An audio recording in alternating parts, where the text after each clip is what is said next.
First Contact opens on Friday, and Daylight, Sylvester Stallone's new film, opens in a couple of weeks.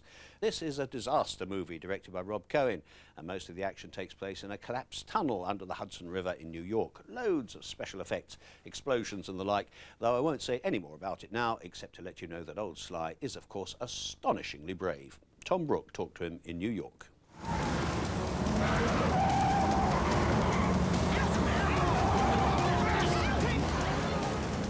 The evening rush hour in New York. A high-speed chase underneath the Hudson River results in a crash that sets off a monumental explosion.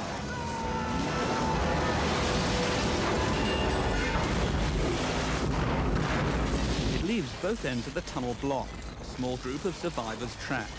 They are New Yorkers from all walks of life, rich and poor, middle-class professionals and juvenile offenders, all thrown together.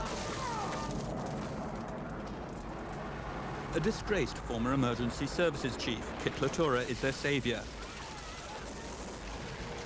He leads them to Daylight in a battle against a non-human enemy.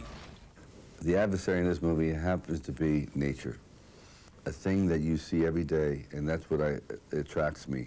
You know, you could be in a building in the basement, going across a bridge, and it changes everything, and a train. And this one is a tunnel. And the tunnel becomes like, it collapses and becomes an animal. It becomes this monster that's just devouring people.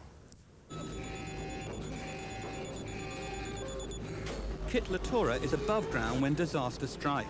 The only way he can get to the survivors is through a ventilation shaft, where rotating fan blades and a powerful vacuum threaten to make him into supersonic mincemeat.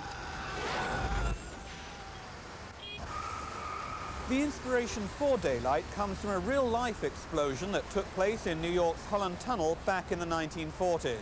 But with Daylight, the filmmakers hope they've created a forward-looking action film that redefines the genre. 3, 2, 1, and cut! Director Rob Cohen believes audiences have grown tired of gun-toting superhuman action men. He thinks he's forged a new style action film, with Stallone playing a hero who's more community leader than macho brute. I think he plays a hero for the 90s. To me, there are no guns, there are no terrorists in this movie. And the hero, for me, that he portrays is a guy who is a consensus builder, a community builder, not a messiah, not a savior, and not a dictator. And that's a new role for Sly, and hopefully a template for new kinds of heroes in the future. What I'm going to try to do is collapse a section of that tube to seal us off from the fire and try to plug that leak. How do you plan to do that? Stallone's hero in Daylight, just an ordinary blue-collar worker trying to do his best, is a far cry from the testosterone-packed roles he used to play in films like Rambo. Nowadays, Stallone is trying to distance himself from those larger-than-life he-men. He's actively seeking more character-driven roles. I would like to do the kind of scripts that go to Pacino, that go to Harrison Ford, that are, people don't think, that are less, I mean, I don't mind being physical, as long as there's a reason for it, and that the man can speak his soul. See, and I used to speak a great deal in films, and then after Rambo 2, there was a new kind of movie of these superheroes that were, you know, they just say, you know, make my day, and then, you know, I'll be back, and, you know, I'm coming to get you, and all these little things. And dialogue became useless, and action became important.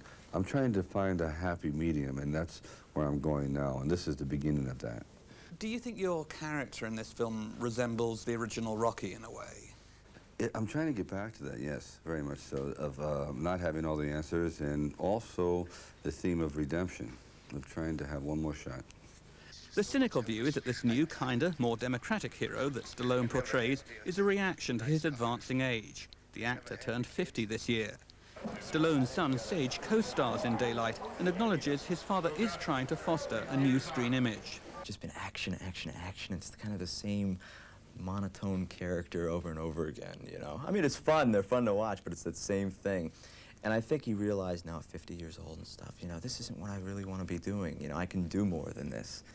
But change for Stallone can be risky. In the past, when he stepped outside his signature Rocky and Rambo roles, the results at the box office have been rather unimpressive.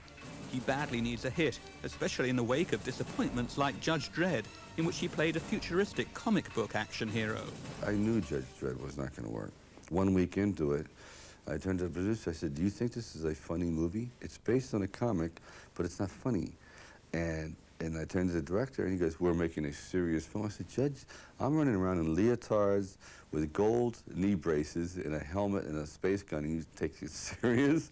You know, come on. Keep going, keep going! In a few days' time, Stallone will know whether Daylight is a hit. Industry observers say that if it doesn't work, it could be his last action picture. But if audiences do take to this one-time Hollywood tough guy as a kinder, gentler hero, you can bet your bottom dollar there will be a Daylight 2.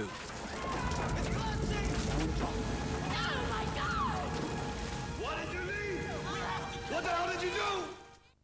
You know, I don't remember Stallone slagging off Judge Dredd like that when it opened, so I wonder what he'll be saying about Daylight in a couple of years' time.